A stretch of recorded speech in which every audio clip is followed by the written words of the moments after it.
Mas eu pus, estou trabalhando com leitura, eu estou trabalhando obrigatoriamente com o texto escrito, no meu caso, não estou trabalhando com linguagem oral, né? Estou trabalhando com o texto escrito, um suporte que hoje, não sei se isso é bom ou ruim, mas hoje pode ser vários, há algumas centenas de anos aí, só podia ser um, né? Você tinha um suporte que podia ser, sei lá, parede de caverna, depois, uma certa época, você passou a ter, além dela, um papel, um papiro, um objeto, um couro animal, uma coisa assim. Hoje a gente tem uma gama enorme de suportes. Entre eles, a possibilidade da tela e dentro dela um monte de outros, né, os gêneros, os ambientes onde os textos estão. Né? E o leitor, para falar o mínimo, para não entrar naquela seara toda do autor, dos profissionais de edição e por aí vai. Né? Todo mundo que pode interferir nessa recepção. Visilegibilidade é um nome engraçado que eu achei nos estudos de literatura, mas ele melhorou um pouquinho um incômodo que me dão os estudos de legibilidade. Com a língua, eu tenho para mim uma coisa que foi o que me trouxe para a fronteira assim, entre a linguística, a comunicação, a educação e tal, porque eu acho difícil trabalhar com leitura e hipertexto só na linguística, a gente resolve muito pouca coisa. E que eu lia sobre legibilidade na linguística e era uma coisa, em relação ao texto, à sintaxe, ao conteúdo, a contornar um texto mais claro e por aí vai. Quando eu comecei a ler o design gráfico, que é uma coisa que me interessa muito, o pessoal do design gráfico fala de legibilidade falando de outra coisa, que é a visibilidade. Né? Eles trabalham do ponto de vista de se a fonte dá para enxergar, se ela é mais redonda, tem verdadeiros arquitetos de letra. Né? E aí eu vi que como é que pode a coisa ter a mesma palavra, designar coisas diferentes, que no entanto funcionam juntas e são tratadas como se fossem separadas. Né? E num caso dos estudos literários, ele fala que está trabalhando com um poema, mas era um poema meio concreto, assim, uma coisa dessa, e ele, para se livrar desse problema de falar legibilidade, cada um entender uma coisa, como se elas fossem separadas, quer dizer, você tem uma clareza para ver e para compreender, né? Ele fala da visilegibilidade, que junta as duas coisas, os linguistas e os designers. Eu preciso conseguir enxergar a fonte, ela tem que ter um tamanho. O pessoal da usabilidade trata muito disso, por exemplo, você vai usar uma fonte de um tamanho mais visível ou para os designers mais legível, o espaçamento, quando se projeta um livro, se pensa muito nisso, quando se projeta, aliás, qualquer coisa com profissionais, eles pensam nisso. E quando alguém se torna preparador de texto, né, ou editor de texto, que é aquele profissional que tem a preocupação de melhorar a legibilidade linguística do texto, você quando produz um livro, por exemplo, você tem que pensar nas duas coisas. Tanto é que você contrata profissionais de todas essas áreas para gerar aquele produto, que em tese deveria ser mais legível. Né? E a visilegibilidade junta essas duas coisas na mesma palavra, para os dois atributos.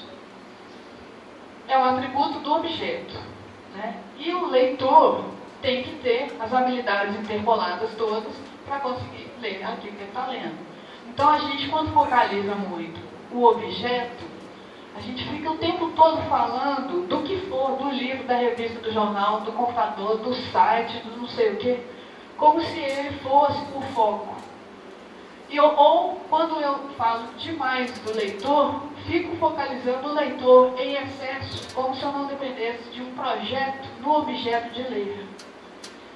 E o sócio-interacionismo, há muito tempo, está falando que o negócio é a interação entre as duas coisas.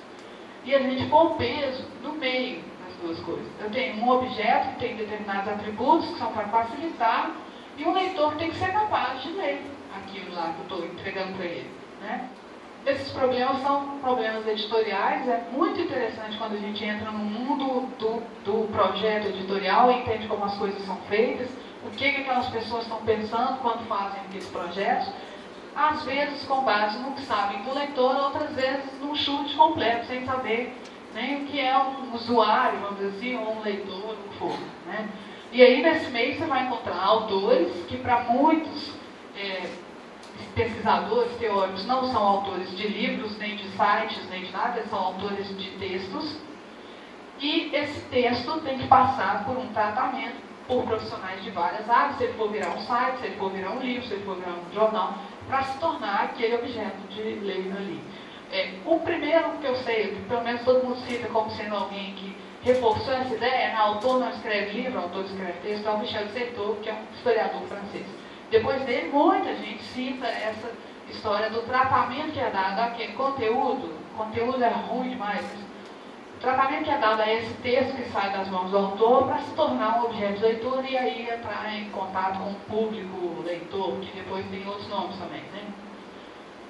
Os profissionais de edição, então, o planejamento do produto e a distribuição, que é uma faceta do problema que foi bastante resolvida com a internet. Se você pensar que o gargalo da distribuição de uma coisa impressa é muito mais complicado do que deixar disponível na internet e muito mais gente ter acesso, né?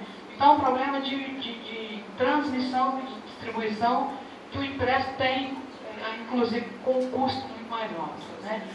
Eu não sei se você sabe, mas o preço de um livro, quando vai precificar livro e tal, uma das coisas que entra aí é o distribuidor, né? O distribuidor tem de 45% a 50% do preço de capa. Todo mundo sabe também que o autor tem no máximo 10%, em geral são 6%, né? A distribuição é metade do preço do livro. Na internet você não tem tanto nem esse custo, nem esse problema, se você considerar que as pessoas vão acessar algum terminal. O hipertexto, que é um outro problema, na linguística tem sido um problema até de escolas, vamos dizer assim, né?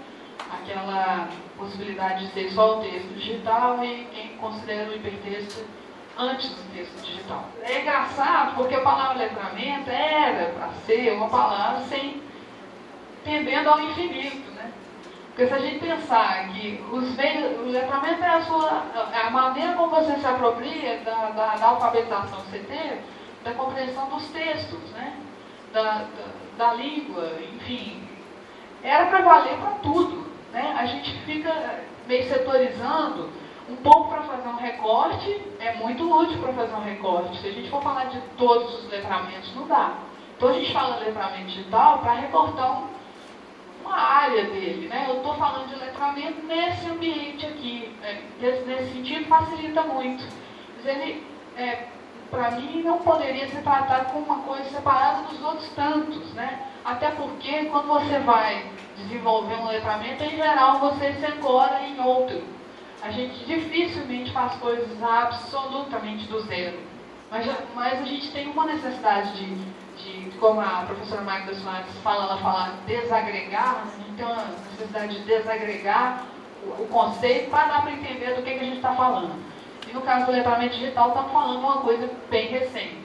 E aí, eu acho importante a gente ler esse moço aqui, o Dominique Volton, que é um francês, que é sociólogo, ele fala do lugar do sociólogo, assim, mas por isso mesmo é bastante interessante que ele é, vamos dizer assim, ele é um cético, mas ele é um cético inteligente. Ele fala muito nos livros dele de modismos, que é uma coisa que ele abomina, né?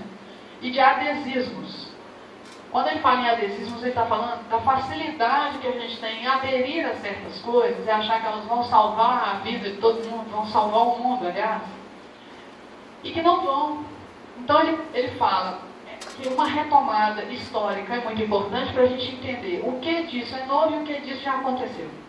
Porque é um pêndulo, a gente fica sempre indo e voltando e fazendo as mesmas promessas. As vontades humanas são as mesmas. E a gente acha que a próxima tecnologia vai resolver aquela vontade humana, né?